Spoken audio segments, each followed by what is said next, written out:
আলোচনা কৰিবলৈ লৈছোঁ HS ফাৰ্ষ্ট ইয়াৰৰ এডভান্স এছামিছৰ কিছুমান ইম্পৰ্টেণ্ট কুৱেশ্যন আনচাৰ। ফাৰ্ষ্ট কুৱেশ্যনটো হৈছে কৰ্মবীৰ নবীন চন্দ্ৰ বৰদলৈয়ে ৰচনা কৰা এখন নাটকৰ নাম। নাটকখনৰ নাম হৈছে লক্ষ্মীনাথ বেজবৰুৱাই ৰচনা কৰা এখন বুৰঞ্জীমূলক নাটকৰ নাম জয়মতী। পদ্মনাথ গোহাঞি বৰুৱাৰ এখন কবিতা পুথিৰ নাম লীলা কাব্য। কাৰেঙৰ লিগিৰী নাটকখনৰ নাট্যকাৰ কোন? জ্যোতিপ্ৰসাদ আগৰৱালা। এইবোৰ শ্বৰ্ট কুৱেশ্যন আমি আলোচনা কৰিছোঁ, এক্সামত প্ৰায়ে আহে। নিৰুপমা বৰগোহাঞিৰ 4খন গল্পপুথিৰ নাম লিখা। অনেক আকাশ, জীৱন আৰু ফেণ্টাছী, নিৰুপমা বৰগোহাঞিৰ শ্ৰেষ্ঠ গল্প আৰু নিৰুপমা বৰগোহাঞিৰ গল্প সমগ্ৰ। এই 4খন হৈছে নিৰুপমা বৰগোহাঞিৰ গল্পপুথি। শ্ৰীমন্ত শংকৰদেৱৰ শিক্ষাগুৰুৰ নাম কি? আমি প্ৰত্যেকে জানো, মহেন্দ্ৰ কন্দলী। শংকৰদেৱ বিৰচিত প্ৰথম পুথিখনৰ নাম লিখা। হৰিশ্চন্দ্ৰ উপাখ্যান। তেওঁৰ প্ৰথম যিখন পুথি আছিল শংকৰদেৱে ৰচনা কৰা, সেই পুথিখনৰ নাম আছিল হৰিশ্চন্দ্ৰ উপাখ্যান। ডক্টৰ সত্যেন্দ্ৰনাথ শৰ্মাই লিখা এখন গ্ৰন্থৰ নাম লিখা। অসমীয়া সাহিত্যৰ সমীক্ষাত্মক ইতিবৃত্ত। নেক্সট, নিটছে কোন? এয়া তোমালোকৰ পাঠৰে জাৰ্মানৰ দাৰ্শনিক। নিটছে কোন? জাৰ্মানৰ দাৰ্শনিক। অসমীয়া ব্যাসৰূপে কোনজন কবি পৰিচিত? ৰাম সৰস্বতী। হেমচন্দ্ৰ গোস্বামীৰ জন্মস্থান ক'ত? তোমালোকৰ এডভান্স এছামিছৰ পাঠ্যপুথিৰ থকা কবিতাৰ এওঁ কবি, গতিকে এওঁৰ বিষয়ে শ্বৰ্ট কুৱেশ্যন দিছে যে হেমচন্দ্ৰ গোস্বামীৰ জন্মস্থান ক'ত? গোলাঘাট মহকুমাৰ অন্তৰ্গত গৌৰাংগ সত্ৰত। নেক্সট প্ৰশ্নটো হৈছে অসমীয়া সাহিত্যত ভাঙনি কোঁৱৰ বুলি কোনজন সাহিত্যিকক কোৱা হয়? উত্তৰটো হৈছে আনন্দ চন্দ্ৰ আগৰৱালা। প্ৰসন্নলাল চৌধুৰীৰ এখন কবিতা পুথিৰ নাম উল্লেখ কৰা। কবিতা পুথিখনৰ নাম হৈছে অগ্নি মন্ত্ৰ। নেক্সট কুৱেশ্যনটো হৈছে অসীজীৱী মানে কি?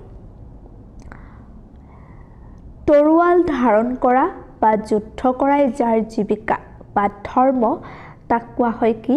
অসীজীৱী। নেক্সট, লক্ষ্মীনাথ বেজবৰুৱাই লিখা এখন প্ৰহসনৰ নাম লিখা।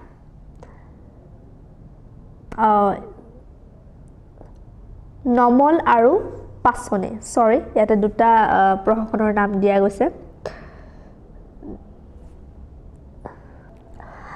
এইটো টাইপিং মিষ্টেক হৈছে, যিকোনো এখনৰ নাম লিখিলে হ'ব বা দুখনৰ নাম মনত ৰাখিলেও ভাল। কেতিয়াবা এখনৰ ঠাইত দুখনৰ নামো লিখিব আহিব পাৰে। ইয়াতে যিটো নমল বুলি টাইপিং কৰা হৈছে সেইটো ভুল হৈ আছে, এইটো হ'ব নুমল। নুমল। এইখন হৈছে তেওঁৰ এখন প্ৰহসনৰ পুথি আৰু নেক্সটখন হৈছে পাচনি।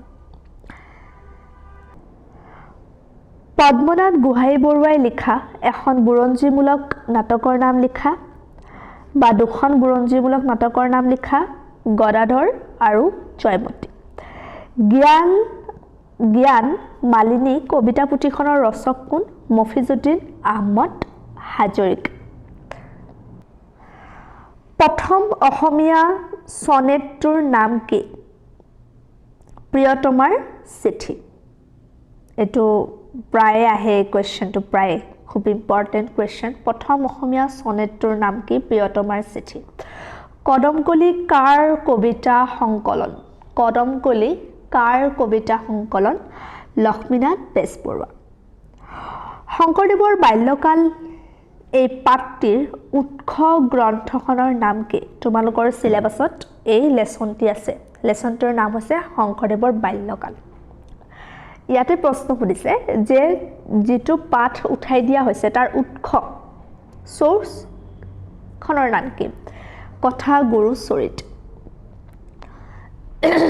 নেক্সট কোৱেশ্চন কৃষ্ণকান্ত সন্দিকৈয়ে লিখা এখন গ্ৰন্থৰ নাম শ্ৰী হৰহৰ নৈষধ চৰিত ৰাম সৰস্বতী কোন যুগৰ কবি শংকৰী যুগৰ কবি অসমীয়া সাহিত্যৰ প্ৰথম লিখিত কবিতা পুথিখনৰ নাম কি প্ৰহ্লাদ চৰিত্ৰ অসমীয়া সাহিত্যৰ প্ৰথম লিখিত কবিতা পুথি আৰু পুথিখনৰ নাম হৈছে প্ৰহ্লাদ চৰিত্ৰ নেক্সট দুৰ্গেশ্বৰ শৰ্মাৰ এখন নাটকৰ নাম লিখা পাৰ্থ পৰাজয়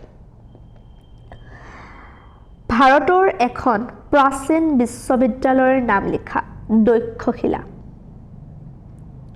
নেক্সট মুছলিনীৰ সম্পূৰ্ণ নাম কি চীনৰ বেনিটো মুছলিনী হেগেল কোন হেগেল এজন জাৰ্মানৰ বিখ্যাত দাৰ্শনিক যিকেইটা প্ৰশ্ন আলোচনা কৰা হ'ল এইকেইটা আগতে ফাইনেল এক্সামত আহা প্ৰশ্ন আৰু বাৰে বাৰে ৰিপিট হয় গতিকে এইকেইটা খুবেই ইম্পৰ্টেণ্ট ধন্যবাদ